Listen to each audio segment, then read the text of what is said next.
Hi there, I'm Justin Pritchard, and the year 2020 has left many of us looking for new hobbies and new ways to keep occupied. And while it's more important than ever to stay connected these days, sometimes you just want to escape, discover the great outdoors, and experience something new.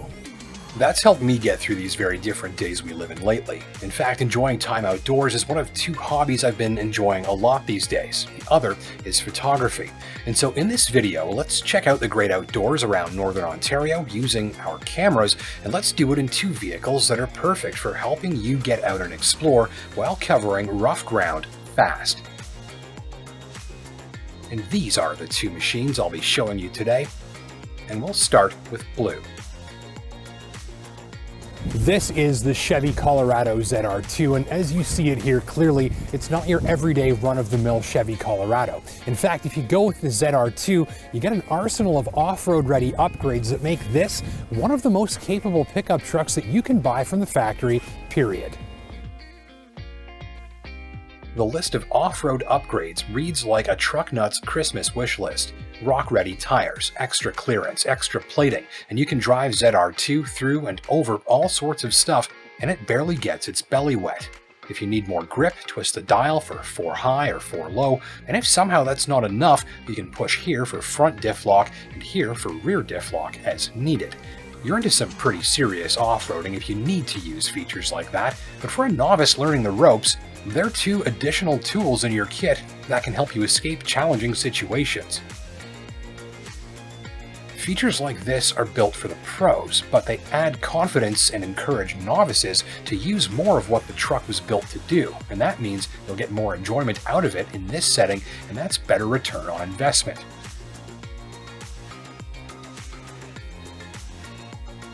The auxiliary roof lighting added some peace of mind to evening trips off-road, where the late fall sunsets can make for some pretty cool photo opportunities that you'll stick around to shoot rather than rushing back to the pavement by dark.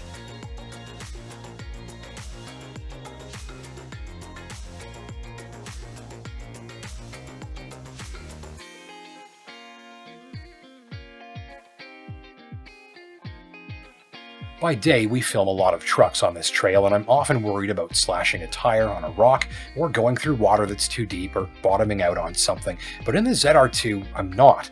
These tires are designed to take some serious abuse. The ground clearance keeps the engine's intake even further from the H2O, and if you do happen to bottom out, it's mud versus armor plating. And so in this, as a sort of experienced rookie off-roader, I find I'm spending less time worrying and more time enjoying. And there's more than enough capability for anything I want to get up to, or just about any shot I want to get.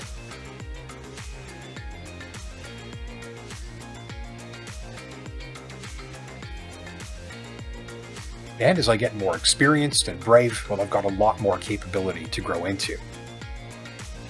Colorado's interior is getting a bit old in some areas these days, but the trimmings are nice, and best of all, I think it's all very easy to use.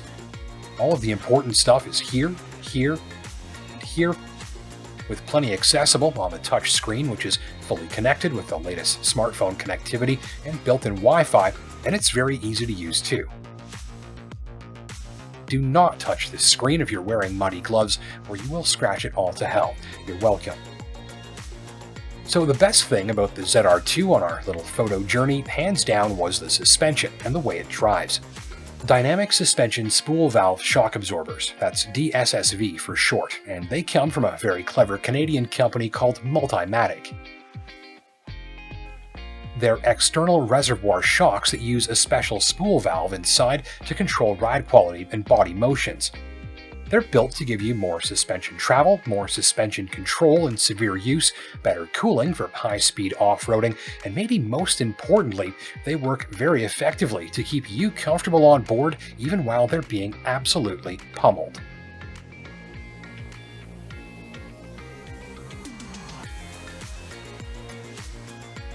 And it works. Compared to a regular pickup truck suspension, the ZR2 feels more solid, much quieter under fire, and feels much less bothered by surfaces that make many a regular pickup truck suspension pop and smash and throw you all around.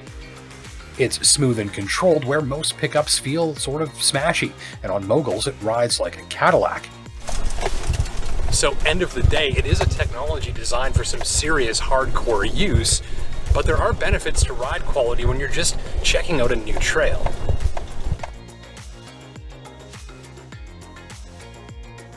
And it rides with a smooth toughness over the badly beaten side roads around Sudbury as well, and it's quieter on the highway than I expected. Highway 637 in this case, en route to Killarney, Ontario. Great spot for a hike. The Cranberry Bog Trail is a bit of a climb in parts, but the scenery is second to none.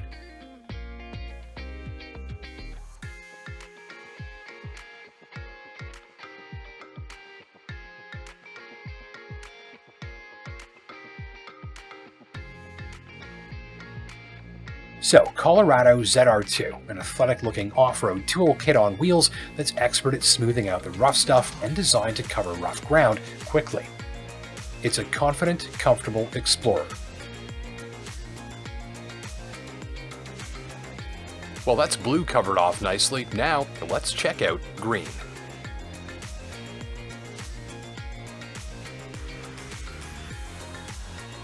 The Kawasaki KRX 1000 is the top side-by-side for Kawasaki, and like the Colorado ZR2, it has a trick suspension system that I'll be detailing for you in a moment, as well as a 1000cc engine, light bar, snorkels, rock rails, mud-ready tires.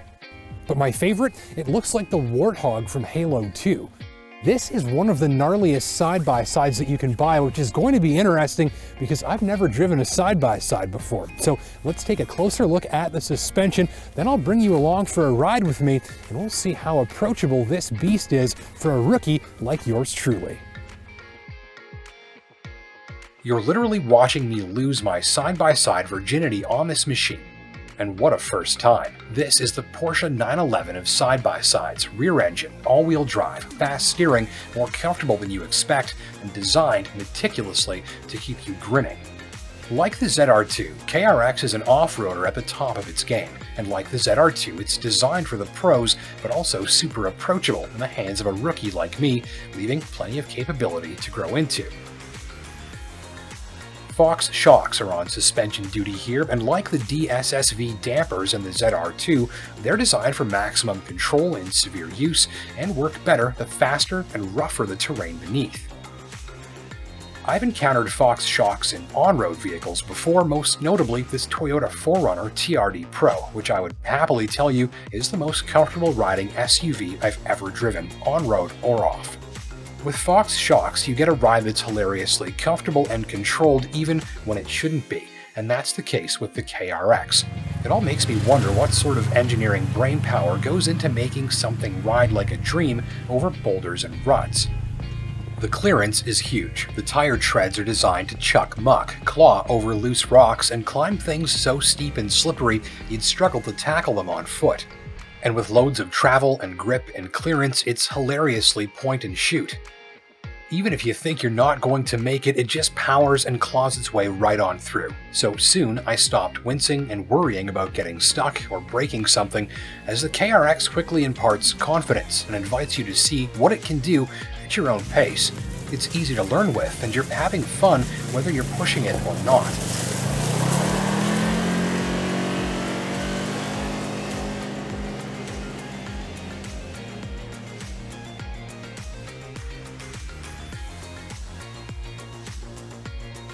Steering is light and quick, almost like a go-kart. There's low-range gearing for crawling and climbing.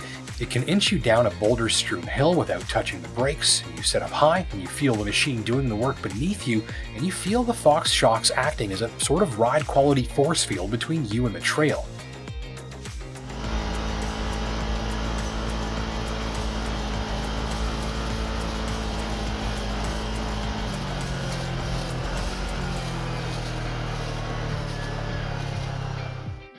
It's quick too, not off the line because throttle response here is fairly soft and gentle. There's no hard kick, but once you get it rolling a little, you should see this thing move.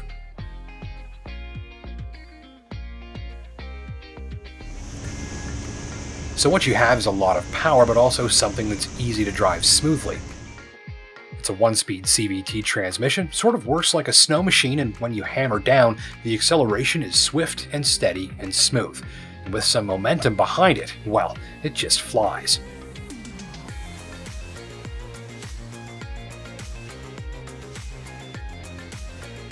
And as confidence and skill levels permit, the faster you go, the better you start to feel the suspension work. And then, after a few drives, I pieced it all together, and that's when I really got this machine. Perhaps nowhere more strongly than at wide open throttle, where safe and appropriate, where the KRX surges ahead on a smooth wave of thrust, and that 1000cc engine hammers away behind you.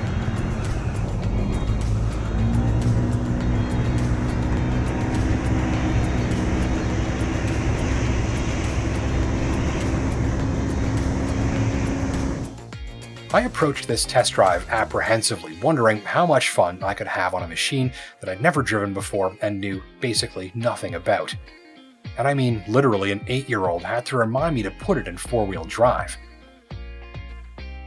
Still, I had a ton of fun, and largely for the same reasons as in the Colorado Zr2. The sensation of confidence, comfort, of always having a backup plan, and then another one, and then another one in case I got stuck.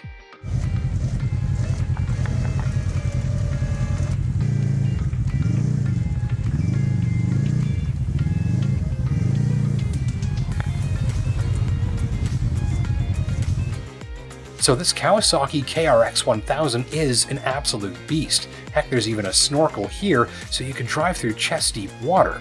But aside from all the capability, other than my wish for a little better rearward visibility, this is a very approachable and easy-to-drive machine.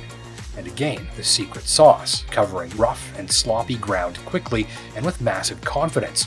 You can fly down the trails, taking a half dozen or more scenic stops in a day's ride, and you'll arrive at all of them feeling relaxed and comfortable, maybe for a picnic, or some photos, or just to catch up with some friends and family. You're maximizing how much of the great outdoors you can cover in a given day.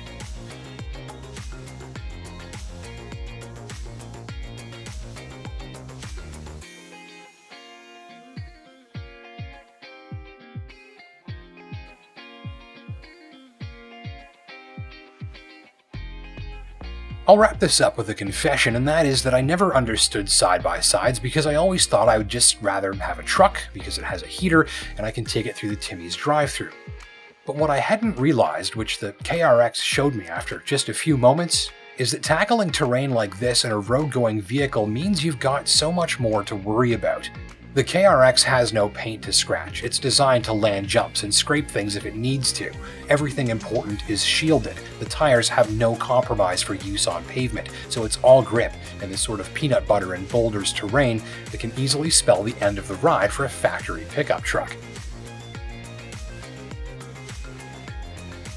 So the point is, I guess, you spend less time worrying about your paint or your oil pan or whether you'll need to shovel yourself out, and more time covering ground and getting to new places.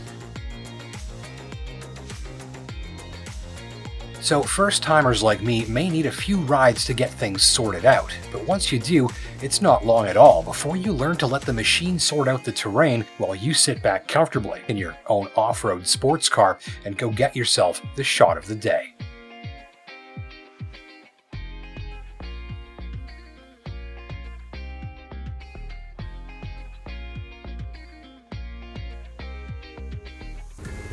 So two sort of different, but also sort of similar machines when it comes to delivering weekend adventure. And both of them have trick suspension systems that will help you feel confident and comfortable as you go exploring. Now, as someone who's had an awful lot of fun on an awful lot of different four-wheeled machinery over the years, I can tell you that these are two test drives I will not soon be forgetting. And whether you're a veteran off-roader or an aspiring novice like me, both the Kawasaki KRX 1000 and the Chevrolet Colorado Zr2 will get you sorted right out quickly. I'm Justin Pritchard. We'll see you next time.